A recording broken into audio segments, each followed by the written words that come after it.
ببینین پس 4 تایی 1 2 3 و 4 این 4 تا که حالت 7 داره رو بافتیم.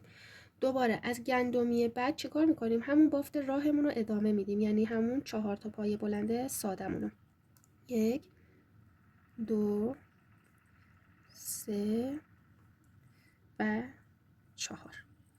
دوباره من یه بار دیگه مدل رو توضیح میدم، نکاتش رو یک بار دیگه میگم که شما متوجه بشید. پس شد یه گندمی رو رها کردیم، خب اومدیم تو گندمی بعدی و پایه بلند رو زدیم.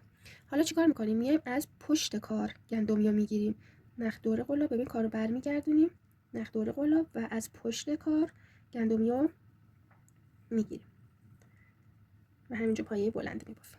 گندمی بعدی رها، گندمی بعدی پایه بلند. حالا نکته کار اینجاست بچه‌ها، اونجا از پشت گرفتیم، این بار میایم از جلوی کار این کار رو انجام میدیم و پایه بلند میزنیم. نکتهش هم گفتیم اونی که از پشت گرفتیم برجستگیش به سمت راست میره، اونی که از جلو گرفتیم برجستگیش به سمت چپ میره. یه بار دیگه کار رو انجام میدم. گفتیم یه گندمی رها، گندمی بعدی پایه بلند.